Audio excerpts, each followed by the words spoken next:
बिस्मिल्लाहिर्रहमानिर्रहीम, अस्सलाम वालेकुम। नाज़रीन, ये कोई नई बात नहीं। भारत की जानिब से आए दिन बॉर्डर पर इश्तियाल अंगेजी की जाती है। भारत की इंडियन फौज ने LOC की खिलाफ वर्जी करते हुए बिला इश्तियाल फायरिंग की और गोलाबारी का सिलसिला सिर्फ फौजी चौकियों तक महदूद नहीं रखा, बल्कि आलमी कवानीन के तहत इंसानी हुकूक की खिलाफ वर्जी करते हुए शहरी आबादी को भी निशाना बनाया, जिसके नतीजे में जानी और माली नुकसान हुआ। जुम्मे को इंडिया और पाकिस्तान के जेर इंतजाम कश्मीर के मुख्तलिफ सेक्टर्स में दोनों जानिब से गोलाबारी और शेलिंग के वाकयात पेश आए, जिसकी वजह से कई घर तबाह हो गए। याद होगा, सीज फायर की खिलाफ वर्जी रोकने के लिए इंडिया और पाकिस्तान के दरमियान मुआहदा था, जिसकी इंडिया की खिलाफ वर्जी कर रहा है। पाकिस्तान ने जंग बंदी की खिलाफ वर्जियों पर भारत से एहतजाज भी किया। इससे पहले गैर मुल्की मीडिया को LOC का दौरा भी करवाया और अक़वाम आलम तक अपनी आवाज़ भी पहुंचाई, मगर भारत बाज नहीं आ रहा। ऐसी इत्तलात भी हैं कि भारत अफगानिस्तान के साथ मिलकर पाकिस्तान में अदम इस्तेहकाम लाने के लिए कोई कार्रवाई करने जा रहा है और हालिया दहशतगर्दी की कार्रवाई भारतीय सपोर्ट से हो रही है। कुछ दिन पहले DG ISPR और वजीर खारजा ने प्रेस कॉन्फ्रेंस में इस हवाले से मुसद्दिका सबूत भी दुनिया के सामने रख दिए। आज के प्रोग्राम में सवाल उठाएंगे कि क्या पाकिस्तान अपनी सिफारती लड़ाई सही तरीके से लड़ रहा है या कुछ और इक़दाम करने की जरूरत है।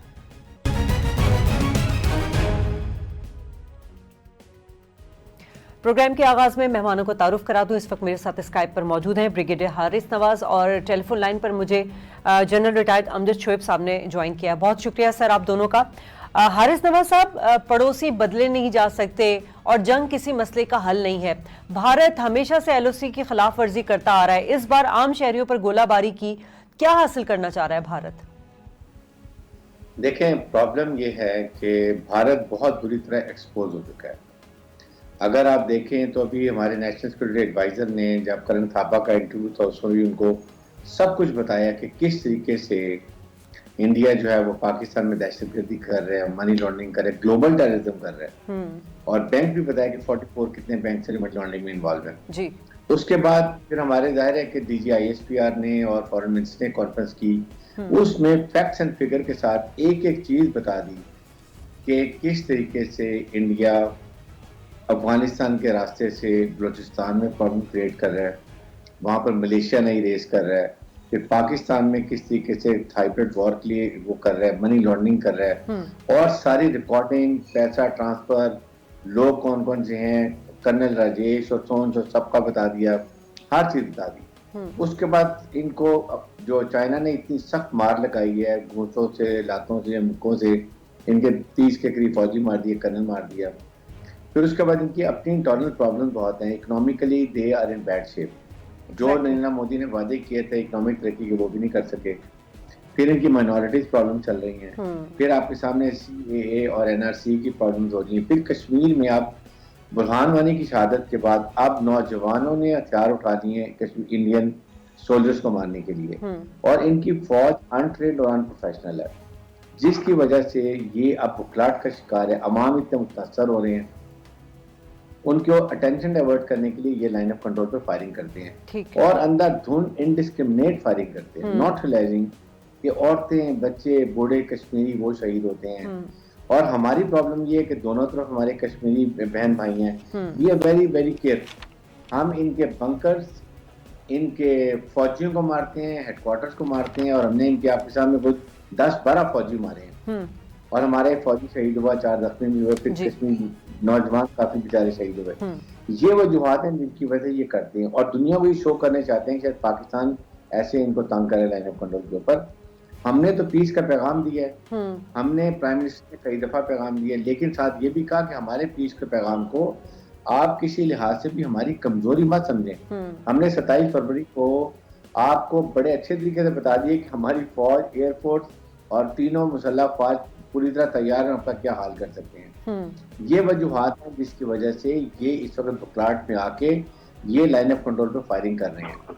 अब इसके लिए दुनिया में भी आइसोलेट हो गया। देखें, हमारे रीजन में चाइना, भूटान, नेपाल, श्रीलंका, देन उसके बाद इवन ईरान और बांग्लादेश, सब ने इससे ताल्लुकात खत्म कर दिए। बिल्कुल। इसका मतलब ये है कि पाकिस्तान को आइसोलेट करता करता ये इंडिया खुद आइसोलेट हो गया। नॉट टाइम हमें आगे नेक्स्ट स्टेप लेने की जरूरत है। ठीक है अमजद साहब, लेकिन जितना पाकिस्तान सबूत के साथ, अभी आपने देखा DGISP ने भी प्रेस कॉन्फ्रेंस की, वजीर खारजा हमारे मौजूद थे, सबूत फराहम किए गए कि जी पाकिस्तान में जितनी भी दहशतगर्दी की कार्रवाई होती है उस पर भारत सपोर्ट करता है। हम बार बार तो आवाज उठाते हैं, बार बार सबूत के साथ भी अक़वाम मुत्तहिदा को और आलम दुनिया को दिखाते हैं कि भारत की इंसर्जेंसीज क्या हैं, लेकिन इसके बावजूद भारत की तरफ से इश्तियाल अंगेजी कम नहीं होती नजर आ रही है।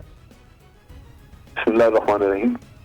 देखिए, भारत की तरफ से ये एक रियासती पॉलिसी, और आपको याद होगा कि मोदी के हुकूमत में आने से पहले LOC के ऊपर इस तरह की कार्रवाइयां कभी कभार होती थी। जब से मोदी आया है तो ये शुरू हो गया काम, और फिर वक्त के साथ साथ तेजी पकड़ता गया, और उसमें बुनियादी वजह यह है कि वो एक टेररिस्ट है, एक दहशतगर्द आदमी है, और उसकी सोच में ये वायलेंस है, और वो अपनी सियासी कैरियर को भी इसी की बुनियाद पे चलाता है कि अपने अवाम को ये झूठ बोलता है कि पाकिस्तान को हमने ये सबक सिखा दिया, ये किया, और इसी भाषा में जवाब देंगे, ये उसके अल्फाज हैं। लिहाजा वो इसी पे हारे हुए यानी इलेक्शन भी वो जीत जाता है, तो वो क्यों ना ये काम करे। आप देखिए कि तजाद इतना होता है, जब ये चाइना की तरफ बातचीत करते हैं तो उधर ये कहते हैं कि जी जंग किसी मसले का हल नहीं। जब ये पाकिस्तान की तरफ मुंह करते हैं तो फिर आपको कहते हैं कि जनाब हम घुसके मारेंगे, हम उधर चले जाएंगे, हम ये करेंगे। ये वो माइंड सेट है कि पाकिस्तान की तरफ वो उनकी सोच बिल्कुल मुख्तलिफ है, क्योंकि उसी पे उसका सियासी कैरियर भी है। लिहाजा हमें ये ज़हन में रखना है कि मोदी के होते हुए तो कोई ऐसी तवक्को नहीं रखनी चाहिए कि LOC पे या भारत के साथ कोई अमन की बात होगी। लेकिन दूसरी तरफ ये है कि एक परसेप्शन बिल्ड की भारत ने, बड़ी मेहनत की। हमें सबको पता था कि भारत ने बड़ा खुल के उन्होंने कहा कि जी हमने पाकिस्तान को आइसोलेट करना है इंटरनेशनली, और आइसोलेट करने के लिए उस वक्त से टेररिज्म, दहशतगर्दी एक बड़ा सेंसिटिव इशू बना हुआ था कि अगर कह दिया जाए कि फलां मुल्क दहशतगर्दी कराता है तो पूरी दुनिया उसकी दुश्मन हो जाती थी। ये काम उसने हमारे खिलाफ किया, ये फॉल्स फ्लैग ऑपरेशंस करवा के 3-4 उन्होंने ऑपरेशन करवाए। एक मुंबई का हुआ, ये पठानकोट उड़ी, और ये तो बाद में हुआ जो जैसे 27 फरवरी का वाकया हो गया, ये जो बाद में हुआ जहां बालाकोट पे आए। तो ये जो फॉल्स फ्लैग ऑपरेशन करवाए, एक्चुअली यही वो चीज थी जहां इनको पकड़ना चाहिए था। हमारी जो हुकूमत पीछे रही 5 साल, उन्होंने तो हमें मुजरिम बना के पेश किया दुनिया के आगे कि जनाब क्या हमें बॉम्बे में ये काम करना चाहिए था, हमें फला हुआ। उसका नतीजा ये हुआ कि दुनिया आंखें बंद करके कोई भी वाकया हो आज भारत में, वो पाकिस्तान पे इल्जाम दे देगी, क्योंकि आपने एक परसेप्शन बनने दी। ठीक बात है। हमारी क्रेडिबिलिटी खराब कर दी। अब दुनिया में हम जाके जब कहते हैं कि जी भारत टेररिज्म करा रहा है, तो वो परसेप्शन तो उनकी है कि हम कराते हैं। सो नेचुरली हमें एक बहुत बड़े काउंटर ऑफेंसिव की जरूरत है, जहां हमें डिप्लोमेटिकली बहुत मेहनत करनी होगी कि दुनिया का प्रेशर इस तरफ डाइवर्ट हो, और वो तब होगा जब दुनिया को यकीन हो जाए कि वाकई भारत में जो कुछ हुआ वो हमने नहीं किया, और जो पाकिस्तान में हुआ वो भारत कर रहा है। अब उसके लिए ये जरूरी है कि आपने एक तरफ तो ये भारत के शवाहिद ले लिए कि पाकिस्तान में भारत कराता रहा है, दूसरी तरफ वो शवाहिद जो हमारे पास बहुत कुछ है, जो पठानकोट में हुआ या जहां हम पे इल्जाम लगते रहे उड़ी वगैरह का, वो भी दुनिया के सामने लाना चाहिए ताकि भारत का झूठ मुकम्मल खोला जाए। अगर एक दफा भारत का झूठ दुनिया को समझ लग जाए, पता लग जाए कि ये बेवकूफ बनाते रहे अक़वाम आलम को भी और अपने पब्लिक को भी कि ये झूठे इल्जाम पाकिस्तान पे लगा के ये काम करते रहे, तो आपका ये नैरेटिव बिल्कुल दुनिया मानना शुरू कर देगी कि वाकई भारत यहाँ पे करवा रहा है। क्योंकि ये तो एक बड़ी वाज़ेह चीज है कि पाकिस्तान के अंदर टेररिज्म हुआ है, भारत में तो उस तरह हुआ ही नहीं कोई चीज। हमारे 83,000 लोग मारे गए, हम बता रहे हैं दुनिया को कि जनाब हमारी $126 बिलियन का नुकसान हुआ इकोनॉमी का। ये सारी चीजें भारत में तो नहीं हुई। तो यहाँ टेररिज्म हो रहा था, लेकिन जुल्म की बात यह है कि उसके बावजूद हमारी हुकूमतें अपना मौक़िफ़ लेके गई नहीं, और नतीजा ये कि भारत दुनिया को ये कहने में कामयाब हो गया कि पाकिस्तान टेररिज्म कर रहा है, बावजूद इसके कि हम तबाह हो गए उसमें। बिल्कुल सही बात। अब आप देखिए कि कलभूषण हमारे पास 2016 से था, नाम ही नहीं दिया, और कलभूषण ने हमें मनी ट्रेल भी दी हुई थी, हमें बताया भी हुआ था कि जनाब मैंने इतना पैसा फलां को दिया, इतने डॉलर फलां को दिए, फलां जगह से मुझे मिले थे। और एक सर्विंग ऑफिसर जिसका यानी रियासत से वास्ता आप इनकार नहीं कर सकते, दुनिया को अगर ये कहें कि जनाब ये सरकारी तौर पे रियासत का स्पॉन्सर्ड टेररिज्म है, तो इसमें कोई जरा बराबर भी कोई एग्जैजरेशन नहीं, कोई शक की बात नहीं है। लेकिन हमने कहा ही नहीं, सो मकसद कहने का ये है कि हमने भी अपने 5 साल फॉरेन पॉलिसी के तबाह किए, बर्बाद किए, जहां मुल्क और भारत को लॉबिंग करने का बेहतरीन मौका मिला, हमारे मुल्क का इमेज तबाह हो रहा था, हमने होने दिया। बिल्कुल सही बात। तो ये वो चीज है जिससे आपकी क्रेडिबिलिटी दुनिया में नहीं है। आज अगर एक बात आप कर रहे हैं किसी को जनाब भारत ने किया, तो वो ये सोच सकता है कि चूंकि भारत के अंदर पाकिस्तान करता है तो अब काउंटर इल्जाम लगाने के चक्कर में आ गए हैं, ताकि भारत को कहा जा सके कि जनाब ये हमारे यहाँ ये करवा रहे हैं टेररिज्म। ये चीजें जो है इनको इसके लिए बड़ा जरूरी होती है कि कौमें अपनी क्रेडिबिलिटी, अपना एतमाद, अपना दूसरों के ऊपर एक यकीन और एतमाद भरम जो है वो कायम रखें। वो मनाने के लिए आपको बड़ी मेहनत करनी होगी कि दुनिया आपकी बात पे यकीन करना शुरू करे। अच्छा हारिस साहब, यही सवाल लेके मैं आपके पास इस एंगल से सवाल करना चाहूंगी, उनका जवाब लेके अमजद साहब का, कि हमारी फॉरेन मिनिस्ट्री थी नहीं, इतने अरसे तक भारत ने बहुत लॉबिंग की, अक़वाम मुत्तहिदा में की, आपने देखा FATF में पाकिस्तान को किस तरह वो चाह रहा है किसी तरह भी वो ब्लैक लिस्ट पे चला जाए। कुलभूषण का केस हमारे पास इतना स्ट्रांग था लेकिन हम उसको उस तरह एड्रेस नहीं कर सके। अब इमरान खान के आने के बाद आपको लगता है कि हमारी जो डिप्लोमेसी है वो बेहतरीन तरीके से, अब हम बहरहाल कुछ ना कुछ तो कर रहे हैं दुनिया को ये बताने के लिए कि भारत हमारे साथ क्या कर रहा है? देखें, बहुत फर्क है। पहले तो जाहिर है कि आपके सामने जो नवाज शरीफ की गवर्नमेंट थी और उनका क्या एटीट्यूड था, कितना ल्यूक फॉर्म रिस्पॉन्स होती थी इंडियन के जो भी एक्शन होते थे, और उसके बाद गुलभूषण यादव को जिस तरीके से उन्होंने खामोशी इख्तियार की, इतना बड़ा हमारे हाथ में एक हमने मछली पकड़ी हुई थी और उसको हम एक्सपर्ट नहीं करते थे। अब इस वक्त इमरान खान साहब ने जाहिर है कि यूनाइटेड नेशन में दोनों दफा बहुत अच्छी स्पीच की है, ये done lot of thing for Pakistan का इमेज भी बड़ा इंप्रूव किया। लेकिन बात है कि वी स्टिल आई फील कि we need to have better following up. Foreign office को चाहिए कि हमें इस केस को बहुत अच्छे तरीके से ट्रीट करे। डोजियर जो अभी हमने बनाए, इस तरह जो पहले डोजियर थे वो भी देखने चाहिए, और अभी हमारी पूरी फोकस होना चाहिए कि इंडिया को FATF में लेके जाएं, जबकि मनी लॉन्ड्रिंग भी कंफर्म है कि 44 बैंक्स ने एक $1.53 बिलियन की उन्होंने मनी लॉन्ड्रिंग की है। अमेरिकन जरीदे ने पब्लिश किया कि इंडिया ग्लोबल टेररिज्म करता है, इस्लामोफोबिया का वो इमेज खराब करता है, वहां पर लगा हुआ है। अफगानिस्तान के थ्रू पाकिस्तान में दहशतगर्दी कर रहे हैं। एंड सेकंड देखें, हमने आज तक कभी as a nuclear country behave नहीं की। We are a very strong nation, we are an Islamic country and we are a nuclear country. ये दुनिया को पता होना चाहिए कि पाकिस्तान बहुत बड़ा फौज, लड़ाका फौज का रखता है, और ये हालात किसी वक्त भी अगर यहाँ पर इस खत्ते में खराब होते हैं लड़ाई की वजह से, तो इसके डायनामिक्स किसी को नहीं पता होते कि इसके लड़ाई कहाँ जाके एंड होगी और कितनी तबाही होगी इस रीजन में या पूरी दुनिया के अंदर। एक तो ये हमने बताना है। सेकंड, जो यूनाइटेड नेशन के 5 परमानेंट और 10 नॉन परमानेंट मेंबर्स हैं, हमने उनको ब्रीफ करना है। अभी फॉरेन मिनिस्टर ने किए इस्लामाबाद में, बिकॉज दे मैटर्स। उनको जब जाती है वहीं से वापस कभी जो है फ्रांस जो है वो इसको वीटो कर देता है, कभी कोई और प्रॉब्लम कर देते हैं।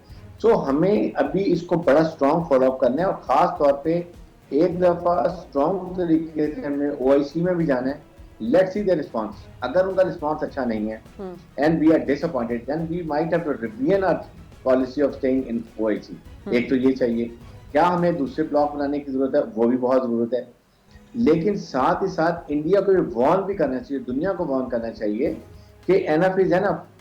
अगर इंडिया ओपनली कहता है कि हम बलोचिस्तान में हम 2 से कर देंगे, बलोचिस्तान को अलग कर देंगे, उनके सारे जो एक 4 का एक हिंदू इंतहा दहशतगर्दों का टोला है, वो ओपनली कहते हैं कि हम पाकिस्तान में ये करेंगे, why can't we support Kashmiris now?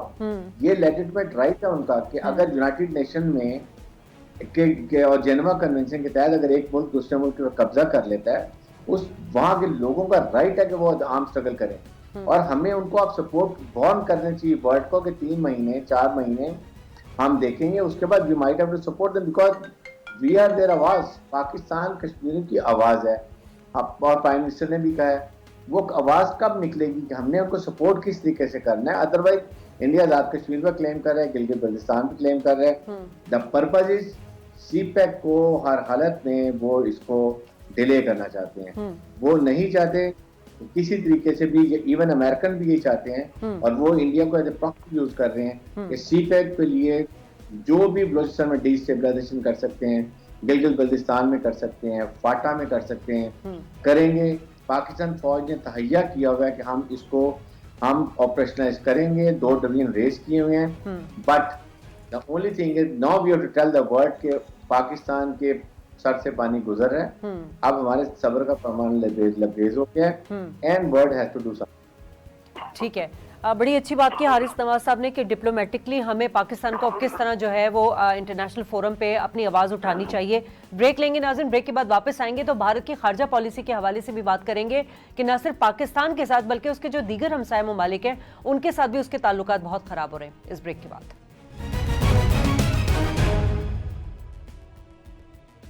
Welcome back नाज़रीन, और हम बात कर रहे हैं भारत के ताल्लुकात के हवाले से दीगर हमसाया ममालिक के। अमजद साहब, भारत इस खित्ते में चीन के बाद जो है दूसरा बड़ा मुल्क है, लेकिन क्या वजह है कि दीगर हमसाया ममालिक के साथ भी उसके ताल्लुकात काबिल फख्र नहीं है?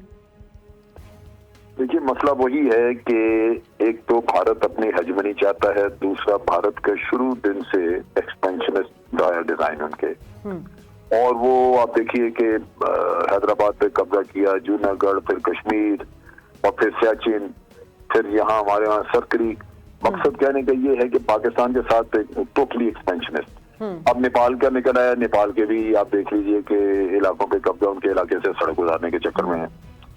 फिर यही काम इन्होंने भूटान के साथ किया, भूटान इनके कब्जे में चला गया, सिक्किम पहले से कब्जा कर चुके हुए हैं। ये जो एक्सपेंशनिस्ट होते हैं इनका हमेशा ये प्रॉब्लम रहती है कि ये कभी भी ये एक दौलत की लालच की तरह है कि आपका पेट नहीं भरता, और दूसरों को हमेशा आपसे खतरा रहता है कि ये लालच में हमारी जमीन पे इसकी नजर है, ये जरूर कब्जा करेगा। तो हमसाया मुल्क सारे खाइफ हैं और हमसाया मुल्क सारे इनसे नाला है कि ये बांग्लादेश से भी इन्होंने जमीन हथियाई है, क्योंकि ये सिलीगुड़ी कॉरिडोर जो इन्होंने लिया है उसको इन्होंने बड़ा किया है, 22 किलोमीटर का कर लिया बांग्लादेश से जगह लेके। तो ये तो एक बड़ा मुल्क है, ताकतवर है, ना बांग्लादेश मुकाबला कर सकता है, ना सिक्किम, भूटान वगैरह ये छोटे हैं, नेपाल।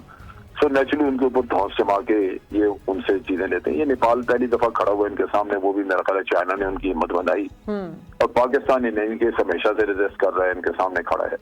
तो इनकी जो पॉलिसीज हैं, जब दूसरों के वसाइल पे नजर होगी, सर बांग्लादेश से भी ताल्लुकात खराब हो गए सिटीजनशिप अमेंडमेंट एक्ट के वजह से। वो इसी वजह से कि बांग्लादेश, ठीक है ये कहते हैं जी हमने बांग्लादेश की आजादी में उनकी मदद की, वो की, इन्होंने मिलकर सारा काम किया, लेकिन उसके बाद ये तस्वर करना है कि बांग्लादेशी जो है वो इनके गुलाम हो गए, वो नहीं होगा। अभी आप देखिए कि जो बांग्लादेश के साथ इनका बॉर्डर है वहां पे इन्होंने बाढ़ लगाई हुई है, और बाढ़ में ये यहाँ से भारत से तो टेररिस्ट चले जाते हैं उधर, जो कि मगरबी बंगाल में लोग हैं, इनके टेररिस्ट वगैरह मौजूद हैं, वो जाके बांग्लादेश में टेररिज्म करते हैं, और खालिदा जिया ने बड़ा वाज़ेह तौर पे शिकायत की है इनसे, इंडिया से। लेकिन बांग्लादेश से कभी कोई इधर काम करने के लिए, क्योंकि पास लोग गरीब होते हैं, वो डोमेस्टिक सर्वेंट के तौर पे काम करते हैं, ये उनको गोलियां मारते हैं, और कभी आज दिन तक भारत में किसी का हिसाब किताब नहीं हुआ। ये इन्होंने तकरीबन आप कह लीजिए कि पिछले 4-5 साल में 1000 के करीब बंगाली मार दिए हैं उधर, सिर्फ उनकी जो बाढ़ क्रॉस करते हुए। अच्छा, यानी ये किसी से इन्होंने पूछा ही नहीं कि ये जो बाढ़ क्रॉस करने वाला है ये कानूनी तौर पे कर रहा है या नहीं कर रहा है, सिर्फ एक ऑर्डर है कि बांग्लादेश की तरफ से अगर क्रॉस कर रहा है तो मार दो। बाज लाशें बाढ़ के साथ लटकी रही हैं, 2-2 दिन को हिला नहीं सका, हटा नहीं सका वहां से। तो ये एक नफरत वहां पे बढ़ती गई है वक्त के साथ साथ। फिर दूसरी जो चीज है, अगर आप बांग्लादेश के भी आर्मी का पढ़े, उनके जो रिटायर्ड ऑफिसर्स हैं, सर्विंग ऑफिसर, वो ये कहते हैं कि उनकी अपनी आर्मी में भी रॉ का इन्फ्लुएंस बेतहाशा है, वहां पे बांग्लादेश आर्मी कोई इंडिपेंडेंट डिसीजन नहीं कर सक रही। रिसेंटली उनके एक लेफ्टिनेंट जनरल रिटायर हुए हैं, उन्होंने एक वॉशिंगटन पोस्ट में गालिबन या न्यूयॉर्क टाइम्स में उन्होंने लिखा, मेरे पास उसकी कॉपी है, उसमें उन्होंने कहा जी कि हम तो बांग्लादेश जो है, ये आर्मी जो है ये उनके ऑर्डर्स के बगैर नहीं सकती, रॉ के ऑर्डर्स के बगैर। अच्छा, अब जब डिसीजन मेकिंग में इतना कुछ हो जाए, और लोगों को इस चीज पे शक था, लेकिन बहुत हद तक ये चीजें दुरुस्त हैं कि खालिदा जिया को हर दफा इलेक्शन जिताने के लिए भी ये इंडियन रिसोर्सेज और इंडियन इंटेलिजेंस एजेंसीज में वो काम करती नहीं। बिल्कुल। तो जब एक मुल्क में कभी ये एहसास पैदा हो जाए कि आपकी डिसीजन मेकिंग इंडिपेंडेंट नहीं रही और आपकी जो सर्वेनिटी है वो किसी और के हाथ में जा रही है, तो वहां नफरत तो होगी, क्योंकि बांग्लादेश को इनसे लेके तो नहीं खाता। हाँ। तो ये हमेशा प्रॉब्लम रहती है, जहां भी हेजमनी होगी, जहां एक्सपेंशनिस्ट डिजाइन होंगे आपके, वहाँ आपके हमसाए या जिनके खिलाफ भी होंगे आपके ये डिजाइन, वो कभी आपसे मुतमईन नहीं होंगे। नतीजा ये है कि आज हकीकतन भारत से उसके तमाम हमसाया मुल्क मुतनफर है। बिल्कुल सही बात है। हारिस साहब, जो मोदी आए, मोदी की जो पॉलिसी थी उसने जो शाइनिंग इंडिया था उसका इमेज तो बिल्कुल बुरी तरह तबाह कर दिया, लेकिन साथ साथ हमें जो उनके साथ लोग नजर आते हैं, जैसे नेशनल सिक्योरिटी एडवाइजर है अजीत डोवल जो कि रॉ के सरबराह भी थे, अब उनके साथ साथ अमित शाह है, उनका स्टेटमेंट है, स्टेटमेंट भी इतना खतरनाक किस्म का है कि हम न सिर्फ अपनी सरजमीन पर लड़ेंगे बल्कि उस जगह से भी लड़ेंगे जहां से हमारे मुफाद को खतरा होगा। तो ये तो सिर्फ पाकिस्तान के लिए मैसेज नहीं गया, ये तो इन्होंने इनडायरेक्टली चीन के लिए भी बात की और दीगर हमसाया ममालिक के लिए। ये कितना खतरनाक स्टेटमेंट है? देखिए शादी, ये जो चार का टोला है ना, ये बड़ा खतरनाक है, जिसमें नरेंद्र मोदी है, हाँ। फिर अमित शाह है, राजनाथ सिंह है और अजीत डोवाल है ना। They are the non Hindu extremist terrorist. बिल्कुल। और गुजरात का आपके सामने हालात हैं, फिर बाबरी मस्जिद का पता है, supreme court of India totally इनके कंट्रोल में है और इनके गुंडे आरएसएस के हर जगह दंदनाते फिरते हैं। ये स्टेटमेंट देने से पहले ये बिल्कुल थ्रेट कर दे, इसलिए तो अपनी पब्लिक को कर, जब कोई इलेक्शन आया, बिहार का इलेक्शन था, इन्होंने ये statement they the. Always they will play कि जब भी इलेक्शन होते हैं इनकी, ये पाकिस्तान दुश्मनी पे ये वोट लेके जाते हैं और लोगों को डराते हैं। इशू ये है कि इनको अपना नहीं पता कि क्या ये घुस के 27 फरवरी को इनको पता चल गया कि पाकिस्तान में घुसा तो इनका क्या हाल किया गया, चाइना ने इनका क्या हाल किया, जो वहां से इनको पूरे दरिया में इनके कर्नल को और फौजियों को फेंक दिया और पर 1000 किलोमीटर का एरिया उन्होंने पूरा इन पे कब्जा कर लिया और ये कुछ भी नहीं कर सकते। बात ये कि ये दे नो इट कि पाकिस्तान आर्मी बैटल हार्डेंड है, हमारी मिसाइल टेक्नोलॉजी इनसे बहुत बेहतर है और हमारी एयरफोर्स का इनको पता है इनकी। और फिर ये रफाल, जब आपको याद होगा कि जब 27 फरवरी हुआ तो बड़े मजे से नरेंद्र मोदी ने कहा कि अगर हमारे पास राफेल तैयारे होते तो हम पाकिस्तान एयरफोर्स पता चुका देते। तो बात यह कि it is the man behind the gun, it's not machine behind the gun. ये इनको बड़ा क्लियर पता है इस चीज का। बात यह कि अब ये सिर्फ सेट करते हैं अपनी आवाम की अटेंशन डाइवर्ट करने के लिए। ना इनमें हिम्मत है, ना इनके वेपन्स हैं, ना इनकी कमांड है। इनके फौजी सोशल मीडिया पे देखिए हमने कमांड के बारे में क्या क्या बातें करते हैं। तो इसलिए Indian army is unfit for war. ये सिर्फ कश्मीरी औरतों, बूढ़ों, बच्चों को शहीद करते हैं, ये पैलेट गन से उनको ब्लाइंड कर देते हैं। ये स्टेटमेंट इससे रिटोरिक्स के अलावा और कोई भी नहीं है। अब इनको ये पता चल गया कि अब इनके बहुत वीकनेसेस हो गई हैं, अवाम इनके खिलाफ हो गई है, दुनिया में इनका काला मुंह हो चुका है। 27 फरवरी को इनमें जूते पड़े पूरी दुनिया से, वो भी हमें पता चल गया। इसलिए इस तरह की स्टेटमेंट देते हैं। The only thing is we have to stand as a nation. अगर हम इंडिया के देखें, हिंदू मेंटालिटी, और वो भी हिंदू एक धाप समझो की होती है कि जब इनके सर पे डंडा मारेंगे तो ये राम राम करेंगे, आप कमजोरी दिखाएंगे, खामोशी करेंगे, आप पे सर पे चढ़ाई करेंगे। बिल्कुल। So we have to show some really political resolve, और उसके लिए हमें इंडिया से जो हालात उन्होंने ये कश्मीर में किए हैं, उसके बाद अभी थ्रेट कर रहे हैं, हमें इनकी कमर्शियल फ्लाइट्स को बंद करना चाहिए, हमें इनसे तजारत बंद करनी चाहिए। हमारा सफारती अमला हमें चाहिए कि जो अभी है उस मिनिमम लेवल पर ले आए। इन्होंने हमारे 8 सफारत कर निकाल दिए, हमने भी 8 निकाल दी, तो we react, now we have to act. तो हारिस साहब, क्या मजबूरी है पाकिस्तान की, क्यों ट्रेड बंद नहीं करते, क्यों सफारती तौर पे इस तरह के इकदाम नहीं लेते कि उनको जवाब दिया जाए? लेकिन जब हम समझते हैं मुआशी कमजोरी है, लेकिन जब पूरी नेशन खड़ी होती है, और इंडिया इसीलिए कर रहा है, उन्होंने देखें जब 370 को रिवोक किया होगा, उन्होंने पूरा एनालिसिस किया होगा कि पाकिस्तान क्या रिएक्शन करेगा। पाकिस्तान ने वो रिएक्शन जो उन्होंने सोचेंगे उससे भी काम किया। हमें चाहिए फिर सेकंड दुनिया को बताएं कि 2 nuclear powers are getting serious, they are standing eyeball to eyeball, और किसी वक्त भी खुदा न खास्ता हालात खराब होंगे। जब इस तरह की इन्वायरमेंट्स होंगी, हमारा अग्रेसिव पोस्चर होगा, तो फिर दुनिया की नजरें आएंगी और इस्लामिक ममालिक की नजरें आएंगी पाकिस्तान की तरफ। इंडिया में उनकी बड़ी इन्वेस्टमेंट्स हैं, बिलियंस ऑफ डॉलर की हैं, दे वुड नॉट लाइक कि वो सारी तबाह हो जाए। That is the time they would keep rushing to Pakistan, United Nation भी, यूरोपियन यूनियन भी, अमेरिकन भी, कि जी इनको आपस में कोई मसला हल कराइए। अगर हम सिर्फ बोलते रहेंगे, कोई एक्शन नहीं करेंगे, तो वो दिन ब दिन एक स्टेप और आगे करता जाएगा ऊंट की तरह से। इसलिए now is the time we tell them and warn them and then we act accordingly. ठीक है। अफजल साहब, आपको भी लगता है कि यही हमें स्टेप लेना चाहिए जो हारिस साहब बता रहे हैं, सिर्फ उनके बुला के उनको उनके सामने मुजम्मत कर देना या एहतजाज रिकॉर्ड करा देना या डोजियर दे देना या प्रेस कॉन्फ्रेंस कर देना, इंटरनेशनल मीडिया को लाके एलओसी पर दौरा करा देना, यही काफ़ी है या और भी हमें कुछ स्टेप डाउन करना चाहिए, जिस तरह के उनकी ट्रेड के हमें ख़त्म करनी चाहिए उनके साथ ट्रेड का जो हमारा एग्रीमेंट है? वो तो ट्रेड तो पहले ही बहुत कम हो चुकी हुई है, मेरा नहीं ख्याल ये लोकल लेवल पे कुछ रह गई हुई है, ट्रेड तो गवर्नमेंट ने बंद कर दी थी। असल में चीज ये है कि ये इश्यूज ऐसे नहीं है, इससे अगर भारत की सेहत पे कुछ असर पड़ता तो वो तो बड़ा अच्छा था, आप जो जी चाहे करते रहते। असल चीज ये है कि अगर कश्मीर का मसला हमने हल करना है और हम ये चाहते हैं कि यूनाइटेड नेशन की करारदादों के तहत हल हो, तो फिर वही है P5 कंट्रीज हैं जिनका प्रेशर चाहिए। जब तक इंटरनेशनल प्रेशर ना हो, लोकल प्रेशर जो आप डालना चाहते हैं या आप करना चाहते हैं वो शायद बहुत ज्यादा उस पे ऊपर उसका असर ना हो। इस वजह से कि भारत कोई यानी किसी ट्रेड में या किसी चीज में उसकी इकोनॉमी सिर्फ पाकिस्तान पे डिपेंडेंट नहीं है। बाद चीजों में आप कुछ कर सकते हैं, बाद में उसको कोई खास फर्क नहीं पड़ेगा। जैसे भी वो फ्लाइट्स का है, फ्लाइट आप उनकी करते हैं अगर ऊपर से तो उनको फर्क पड़ता है, क्योंकि उनको यूरोप जाने के लिए दूसरे रास्तों पे इधर रशिया वगैरह उनको बड़े लंबे डिटूर्स करने पड़ते हैं। लेकिन उसमें भी फिर आ जाता है मसला, क्योंकि जो इंटरनेशनल हमारी जो हवाबाजी की जो ऑर्गेनाइजेशन वगैरह हैं वो इस चीज पे अगर कायल ना हो तो आपके लिए मसले आने शुरू हो जाएंगे, उनकी तरफ से प्रेशर आना शुरू हो जाएगा। सो ये चीजें हैं जिनको सोच विचार काफी करके तो फिर करना चाहिए कि इसके सारे पॉजिटिव और माइनसेस देखें। लेकिन असल चीज वही है कि भारत के ऊपर प्रेशर कहाँ से आएगा। प्रेशर आता है जब P5 को आप कायल करें।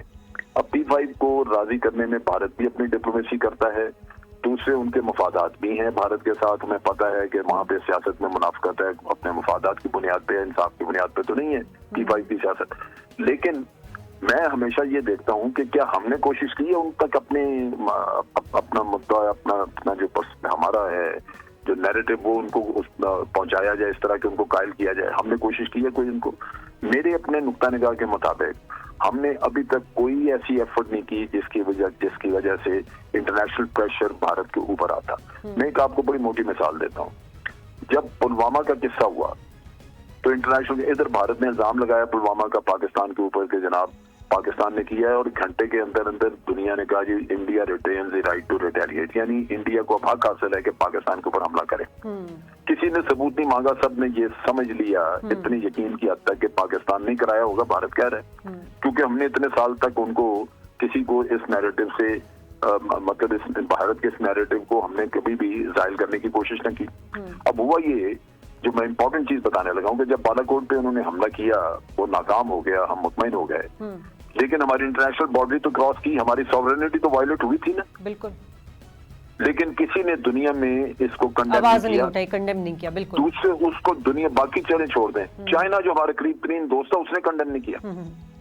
इसका मतलब ये है कि चाइना के भी ज़हन में कहीं मौजूद है कि हम ये कारस्तानी करते हैं।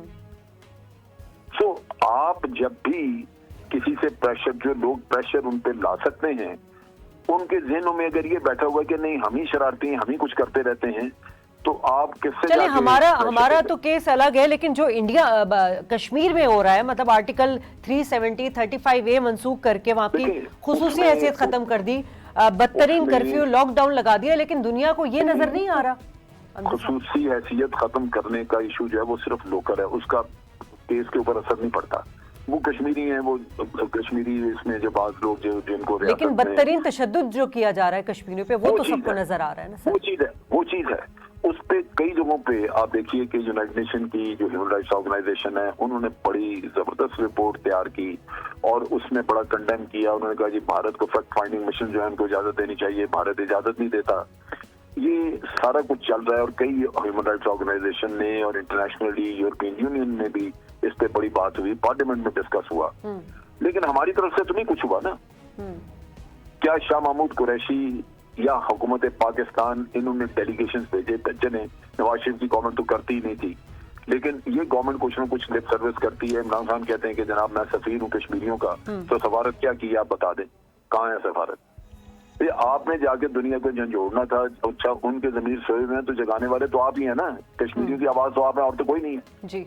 लेकिन ना हमारे यहाँ से कोई खवातीन के मिशन गए जो जाके औरतों के ऊपर जो जुल्म हो रहा है वहां पे उसको जाके दुनिया में उजागर करते हैं। आपने सिंपैथीज विन करनी है अवाम की। अगर अमेरिका आपकी